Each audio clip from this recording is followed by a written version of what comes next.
So today we're going to do an update on B&M. I've been noticing some really positive stuff about B&M coming up in the background recently, so today we're going to talk about it. Previously pointed out on the Patreon, but I wanted to do a bit of a dedicated video to it, and I think a lot of you guys actually quite enjoy B&M videos. It seems to be one of the more watched videos about a stock, so hopefully it's useful for some of you guys about what's going on with B&M for it to go in the right direction.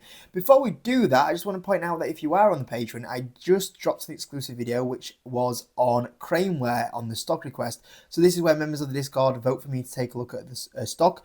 Craneware was the winner and I gave my thoughts on that one. So if you do want to see the exclusive content, join with the link in the description, guys. It's £6 a month, or you can sign up yearly and it works out like £4.20 or something a month if you do want to support the YouTube channel. So thank you to you guys that do support the YouTube channel, because if it wasn't for you Patreon members, we wouldn't have all these exclusive videos on YouTube. So B&M. B&M has had a little bit of a bounce up recently. In August time, it was a £2.16 stock, and now we've seen about a 20% jump up in B&M. And I just want to point something out, because quite often I see B&M pointed out as being a bit of a negative stock towards the YouTube channel, which I totally disagree with. Probably key to point out that I'm about break even today on B&M, and actually if you include dividends, I'm actually up on B&M right now, so it's been not too bad of a performer. And let's not forget, quite often people forget sometimes what has happened previously. B&M was a stock that we have made money on during May, and we did sell some of our B&M position for some nice trims this year, so it's still been a stock that's performed okay for us this year. And to say the stock is down 20% year to date, 26% year to date, and in last year's down 37%, and we're still, we're actually in profit right now, and we have taken profit from it. It's obviously pretty good going. And sometimes people, they see a lot of sometimes mud slung in the comment section, and I think it's just people that are just generally negative towards the YouTube channel, and sometimes use a stock like this for a bit of bashing. And it's like, let's not forget, this has still been an okay performer during this time period for us. And that's also something that I've actually tried to work on a little bit this year, is trying to make sure I average into positions a little bit better, and maybe not go a full allocation too early, be a bit patient. And obviously, that's quite worked out at the moment quite well for B&M. Now, I noticed with B&M, it started having a bit of a rally up in May time again. And then from about May time, the stock just continued to drop between like May to August, and fell another 35% since that time frame. And there was a lot of panic during this fear. A lot of people were panicking during this time frame. There was a lot of comments that I saw about, can you talk about B&M? And not that the stock was actually deteriorating that much as a business. To be fair, I actually thought they put a really good significant update out during that time frame, and I think people just got caught up in the share price falling down. And if you do get into that position where you're panicking because the share price is falling down, you never want to be in that position. You got to know your stocks inside and out. And when the stock was falling like that, I knew actually financially, I thought the stock was actually moving up in the right direction. So I actually started buying a bit more during that time frame. And that's what you want. You never want to get emotional over a stock because the share price is falling. You got to know why you own it, and if the financials are still, maintaining. If the financials are maintaining, you should be looking at that as a buying opportunity, and don't let share prices, move your emotions on investments. And I certainly saw that, during that period of time. There was a lot of fear around B&M.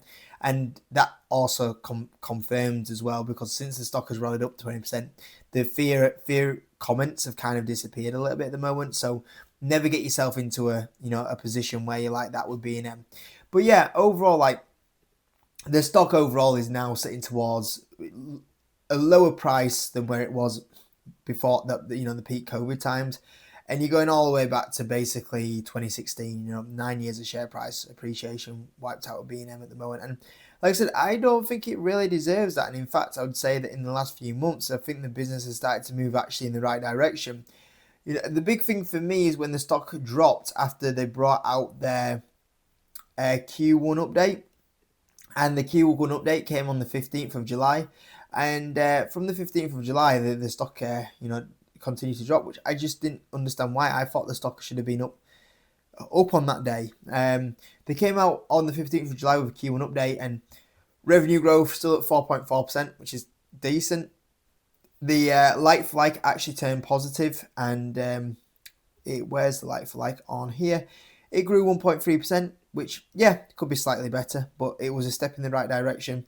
And they also said that with the new management team, they're trying new categories and they're starting to see improvements. And that was like, a new management team came in under the brand new CEO. And with the new CEO that came in, it looked like he was really taking effect. Like he came out and said, we're trying new things, they're having success. We've got back to like growth, revenue's still growing quite well.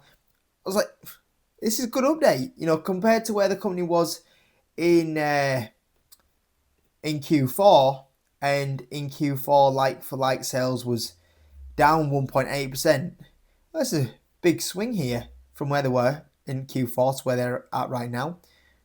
Really, really good update. And the market sent the stock down. I was like, the stock should have been up on this update. The fact they're moving up in the right direction is great. And this is the thing as well with B&M at the moment, is that because B&M had, they came off that time period where basically in 2022, inflation went sky high during this period. They basically, during this time period where the stock went absolutely mental, the reason why it went mental is because like-for-like sales and revenue growth went amazing, because they were able to hike up the like-for-like the prices so much that like-for-like look absolutely insane. And then because in the next year they basically lapped all those comps where they went, we can't increase prices this year because we put them up so much last year. It made like-for-like look terrible, and that's where you started to see like-for-like deteriorate during that time period, because they can't increase prices. And now we've overlapped those comps. Well, the stock has continued to go down, but now they're able to put those price increases, and now we're starting to see like-for-like increasing, and I think like-for-like will look very good for the next few quarters now going from here. And yet the investors haven't realised that, which just doesn't totally make sense. The other benefit as well, what you have with B&M right now, is insiders are buying massively. Like if you look here, you've got the lead director buying 5k shares. Yeah, granted, not a huge amount, but they're buying. The CFO bought about 20k worth of shares here. Lead director, another 21k worth of shares. You look at February time here. Chairman of the board, 201k worth of shares. That's when you start talking three figures, you're getting a significant amount. Lead director previously as well. Overall, like I said, that wasn't a big buy, but when you combine a 5k buy, a 21k buy, and a 45k buy, you start to push towards three figures there, which is obviously a pretty significant amount. And the other thing is, if you look at some of the RNSs that have been coming out, CEO purchase of shares, 22nd of September, 15th of September, 11th of September. So they're not even on here. And, some of these purchases have been, pretty significant amounts. You look at the CEO here and, 125k worth of shares. Significant, skin in the game there that's been bought here. So you've also got this momentum where you've also got the CEO coming in as well. First update's been good, like positive. Said they're trying to do things and seeing positive effects from it. And now a lot of insiders buying shares. It's one of the key signs of a turnaround where you go, okay, this is starting to look interesting now. Insiders only buy for one reason. The other thing they have as well going on with B&M is you have also the momentum traders starting to jump into the stock. I think that's why you're starting to see the bounce up. So the momentum traders are starting to circle around the stock. So you got the like of Cotton Rebel at the moment, who started buying B&M, and they're starting to see the turnaround signs that we're all seeing. And I'm not a graph person, but obviously trying to identify that is maybe a bit of a ball shape that's starting to be created into the stock now. We'll see. Like I said, I'm not a stock person, so I can't tell you, but that's what they're saying. The other thing as well is, you look at the stock now, it's 8 times earnings, which is just absolutely ridiculous. Like, a retailer like B&M, and, if you compare that to someone like, I don't know, let's see what Tesco, I've not researched this because I could look a little bit of an idiot, but, what's Tesco currently trading at? Tesco's currently 15 times earnings, and Tesco pays, I don't know what the dividend yield is at the moment, 3%, and with B&M, you've got a 5% dividend yield. And, you look at someone like a B&M, for example, and B&M's profit margins are, nearly 5.8, let's call it 6%. B&M's profit margins are currently 6%. You compare that to someone like a Tesco, for example, and what their profit margins are. Their profit margins, sorry, that's the balance sheet. Tesco's profit margins right now are something like a 2% profit margins. So B&M nearly has 3 times profit margins of someone like a Tesco. That shouldn't happen. And you look at like a B&M, for example, and B&M historically, 2024 15 times earnings, 2023 15 times earnings, 2022 13 times earnings, 2021 12 times earnings, 18, 20. So B&M has historically been at least a double-digit P ratio, and you look at it, what B&M is at right now, and it's currently going to be 8 times earnings on 2026 numbers and 7 times earnings on 2027 numbers. It just doesn't really make sense. The other thing as well that's going on is, if you look at Kingfisher, they brought out their interim results and they had, surprisingly good numbers. For me, they weren't surprising. I knew they were going to be good numbers because, warm weather. Look at the summer. Summer, when it's warm weather, everyone goes out. They go shopping. They're in the gardens. They're thinking, oh, let's renovate our garden. And, they're going to something like a Kingfisher and having a good trade. And look like B&M, and I would expect them to have a good Q2 period as well, because they're going to benefit from like the likes of the warm weather, for example, and they've got the garden centres, and that will help them massively. People are out shopping, so I would expect them to have benefit from this period as well. And their sales are pretty good, so they're going to see, in my opinion, a good Q2 and strong like-for-like sales again, in my opinion. So we'll see what happens there. But overall, you're just seeing with B&M at the moment, there's just so many things lining up for it that are probably the most positive that I've seen for a long time. They're able to hike up the prices again. The new management team, they're all buying shares. They're putting things into the business and seeing success from the business. You got the momentum traders that are jumping in right now. You have the valuation at a significant discount to what it's normally traded at the moment. You're seeing the warm weather at the moment. It's lining up really well for B&M, where it looks like it could have a really good time period at the moment. So we'll see what happens. But yeah, it looks the most positive that I've seen for a while, and I think the setup really now for a strong back end of the year into 2026 could be really good for B&M, where in my opinion, B&M should be a £4 stock. So we'll see if it starts pushing back up to a £4 stock, which would still see B&M way below where really back to like top of 2019 prices, not even where it was in 2020 or even anywhere close to where it was in 2023 or 2024. And if B&M does rally on here, to a £4 stock, yeah, that'd be a great return for me. Obviously, lovely dividend during that time frame as well, and could be an interesting time frame. And just to kind of show you the numbers here, I've got 3, 5, 7% revenue growth in. So they're doing about 5% revenue growth right now with quite weak like-for-like sales. So if they can increase those like-for-like sales and then push on to 7% revenue growth, that is achievable. Obviously, about a 6% profit margin right now. I'm hoping that as they scale up and that revenue comes back, obviously a lot of that will flow efficiencies down to the bottom line and they can just bump back up to a 7% profit margin. That's about historically where they've been. And I've got 15 times earnings in. And it's very rare on the low side you start to see 85% on that low side, 139% on the mid side, and 206% on the high side.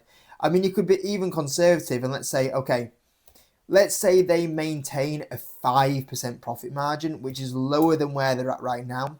Let's say the revenue growth is 3, 4, and 5%, which is lower than where they're at right now. You're still getting nearly 100% upside on those numbers. So yeah, that's where a stock has really entered deep value territory, and you got to be patient. How many stocks have we talked about in these last 3 months about being patient and getting the rewards? We talked about it with SoFi, we talked about it about Alibaba, we talked about it about Gaming Realms, we talked about it about AMD. I don't know, there's plenty of other stocks we talked about on the YouTube channel. Don't follow the stock price. If you follow within the stock price, you're going to get suckered in, and it's going to be a hard time for you. You get emotionally attached to stocks. You can't do that. You just got to stay at the financials. And like I said, for me, when I saw the Q1 update that came out a few weeks ago, I actually went, yeah, it's moving in the right direction, and yet the stock price is going lower and lower. You shouldn't be panicking. You should be looking at that and weighing up and going, okay, is it worth buying a little bit more? That's what you need to be thinking about with B&M. And you know what? Sometimes maybe the turnaround doesn't happen. That is going to be the case sometimes with some stocks. But as long as you're getting a good 8 out of 10 right, even 7 out of 10 right, you know, you're going to be a winner in the stock market. And I think that B&M, the setup here is looking quite attractive in my opinion. And we'll see how it does perform in 2025 and into 2026. But I think B&M is in the best place it's been for a long time. And I think we should see B&M and push back up to a £4 stock in my opinion. And you know, while you wait, you get that lovely 5.7% dividend. If they pay a special dividend again, which I'm personally hoping they don't, I wouldn't be happy with them now just paying the debt down on the balance sheet, or a share buyback, or half and half, whichever. But if they do a special dividend, a 10% dividend yield on the dividend, shares have to stay currently right here and you still do all right. You get 10% a year. And as well as that, they've moved where they're operating from as well. So obviously, I think they've moved to, is it Ireland now? And obviously, they don't have the big dividend tax as well on top of it, which is a good benefit for it. So that's another good setup for it. So yeah, it's looking good. I really like the setup here, and I think B&M could have a really good finish to 2025 and in 2026. And we'll find out. We'll find out in, I think the next update from B&M is November time, which is still, you know, quite a few weeks wait until we get the interim results. I'm wondering if they bring a Q2 update out a little bit early and be like, hey, you know, things are going really well. We'll see what happens. But we'll see what happens over the next few weeks. And I think if November they bring a strong update out, don't be expect B&M to have a really strong rally into December if that is the case. So we'll see what happens there. Thanks for watching, guys. I hope you enjoyed the video and see you in a bit.